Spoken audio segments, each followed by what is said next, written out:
अस्सलाम वालेकुम दोस्तों, आज टॉप क्रिकेट न्यूज का सेगमेंट है। 3 बड़ी अहम खबरें हैं जो मैं आपके साथ इस वीडियो में शेयर करूंगा। और उसमें सबसे पहले बड़ी खबर है कि फखर जमान को ड्रॉप करने का फैसला किया जा रहा है। ऑस्ट्रेलिया टूर पर स्क्वाड जो है वो उसका फाइनल अनाउंसमेंट होने वाली है और उसके बारे में जो है वो खबर आई है कि फखर जमान को इस स्क्वाड से ड्रॉप किया जा रहा है। इसके बारे में कुछ हैरानकुन वजह बताई जा रही है कि जिसकी वजह से उनको ड्रॉप किया जा रहा है, वो मैं आपके सामने रखूंगा। और इसके अलावा जी बाबर आजम के हक में बोले हैं मोहम्मद आमिर, और उन्होंने जो बाबर आजम पर जो तनकीद कर रहे हैं उनको जी खरी खरी सुनाई है। ये क्या मामला है, क्या बात हुई है, क्या वजह बनी है, वो मैं आपके सामने रखूंगा। और इसके अलावा जी ऑस्ट्रेलिया टूर पर पाकिस्तान का कप्तान के बारे में आप खबर सुन चुके हैं। मैं भी आपको बता चुका हूं कि मोहम्मद रिजवान का नाम आया है, लेकिन नायब कप्तान कौन होगा उसके नाम पर जी डिस्कशन हो रही है और उसके बारे में नाम निकल कर सामने आ रहा है कि किसको नायब कप्तान बनाया जा रहा है, वो भी मैं आपके सामने रखूंगा। तो सबसे पहले जो है वो शुरू कर लेते हैं इसी ऑस्ट्रेलिया वाली खबर से कि जो कप्तान बनाया जा रहा है नायब कप्तान। तो नायब कप्तान जी पिछली वीडियो में मैं आपको बताया मैंने कि ऑस्ट्रेलिया टूर पर जो है वो मोहम्मद रिजवान को पाकिस्तान का वाइट बॉल का कप्तान जो है वो बनाया जा रहा है T20 और ODI का। और उसके बारे में खबर जो है वो कंफर्म हो गई है। ऑफिशियली ऐलान जो है वो PCB ने अभी तक नहीं किया, लेकिन वो इसलिए नहीं किया कि जब स्क्वाड का ऐलान होगा ऑस्ट्रेलिया टूर के लिए तो फिर जो है साथ में कप्तानों का भी ऐलान कर दिया जाएगा। लेकिन कप्तान का नाम तो सामने आ गया था, अब जो है वो पाकिस्तान के नायब कप्तान का स्पेशली वाइट बॉल में जो है वो नाम सामने आ रहा है। और वो नाम सामने आ रहा है जी सलमान अली आगा का। सलमान अली आगा के बारे में पहले जो है वो कप्तानी का कंटेंडर जो है वो उनको माना जा रहा था कि वो कप्तान भी बन सकते हैं।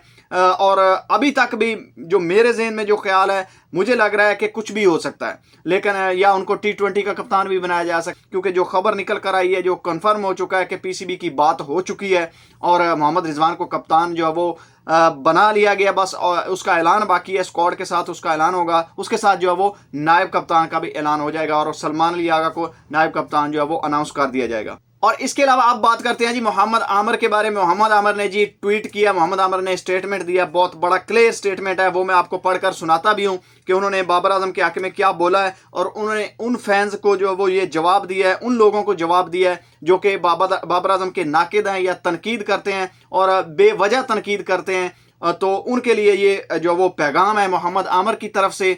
और उन्होंने, हालांकि आपने देखा कि पिछले कुछ अरसे में हमने देखा कि जब से वो पाकिस्तान की टीम में वापस नहीं आए थे तो वो टीवी पर बैठकर खुद जो है वो तनकीद करते थे बाबर आजम पर, लेकिन उनका कहना है कि जो पर्सनल होती है ना तनकीद, वो नहीं होनी चाहिए। परफॉर्मेंस बेस आप जो है वो तनकीद कर सकते हैं और आप परफॉर्मेंस बेस जिसको जो मर्जी कहें वो आपका हक है, लेकिन पर्सनल अटैक या पर्सनल तनकीद नहीं होनी चाहिए। तो मोहम्मद आमिर का ट्वीट जो है वो मैं आपको सुना देता हूं कि उन्होंने क्या कहा है। उन्होंने कहा कि यार प्लीज ये घटिया सोच खत्म करो कि बाबर टीम में नहीं था या वो प्लेयर टीम में नहीं था तो टीम जो है वो जीत गई।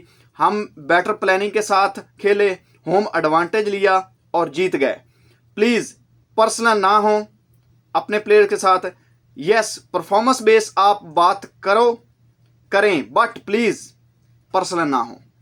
तो जो मोहम्मद आमिर है उनका ये कहना है कि आप जो वो परफॉर्मेंस बेस बात करें, प्लेयर्स पर तनकीद करें, आप पर्सनल जो अटैक ना करें। कुछ साफी भी ऐसे हैं, कुछ यूट्यूबर भी ऐसे हैं जो पर्सनल अटैक करते हैं, तो कुछ तो जो वो उल्टा नाम रख लेते हैं, कुछ यानी कि अब कुछ ऐसे भी हैं घटिया लोग जो उसको कभी जिम्बू बोलते हैं, कभी जिम्बाब्वे बोलते हैं, कभी कुछ कहते हैं। तो इसलिए मोहम्मद आमिर का कहना है कि आप पर्सनल अटैक ना करें, परफॉर्मेंस बेस कोई बात है तो वो आप कर सकते हैं, वो आपका हक है।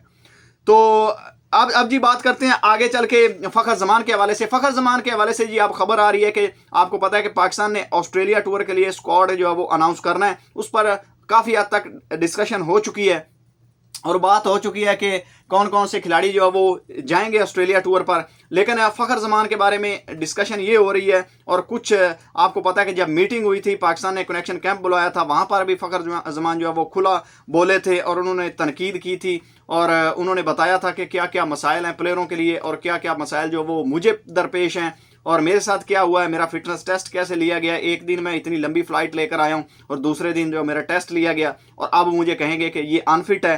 तो वही फिर उसके बाद जो ट्वीट हुआ बाबर आजम की सिलेक्शन ड्रॉप करने के बाद, शहनशाह अफरीदी, बाबर आजम और नसीम शाह के बारे में, तो फखर जमान ने एक तो वो जो शोकस नोटिस आया उसका जवाब दिया है, जवाब देने जा रहे हैं। उन्होंने कहा कि जो मैंने ट्वीट किया वो बाबर आजम के ड्रॉप होने से पहले का किया हुआ है।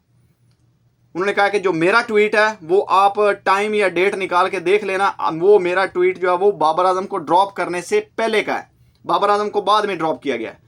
और जो अब वजह बनाई जा रही है, बताई जा रही है फ़खर ज़मान को ड्रॉप करने की, एक तो उन्होंने जो फिटनेस टेस्ट पास नहीं किया, और फिटनेस टेस्ट जैसे लिया गया वो उन्होंने कनेक्शन कैंप में भी बताया है, आपको भी पता है, मुझे भी पता है, और बहाना बनाया जा रहा है फिटनेस का।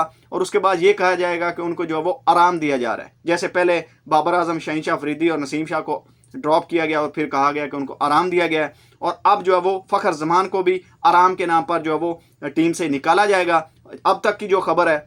लेकिन जो पाकिस्तान के चीफ सेलेक्टर हैं आकिब जावेद, वो इस हक में नहीं है। तो अब देखते हैं कि अलीम डार का फैसला या अजहर अली का फैसला दूसरों का माना जाता है, या फिर आकिब जावेद का फैसला जो है वो माना जाता है। और मुझे लग रहा है कि आकिब जावेद जो है वो अपने फैसले पर अड़ जाते हैं, और मेरा ख्याल है कि आकिब जो है जो सिलेक्ट ज़रूर करवाएंगे फ़खर ज़मान को। लेकिन अभी तक की जो खबर है वो यही है कि फ़खर ज़मान को ड्रॉप करने का फैसला किया जा रहा है, डिस्कस हो रहा है। तो दोस्तों, आपकी इसके बारे में क्या राय है, आप कमेंट सेक्शन में ज़रूर बताइएगा और अपनी राय का इज़हार कीजिएगा। मिलते हैं अगली वीडियो में, तब तक के लिए अल्लाह हाफिज़।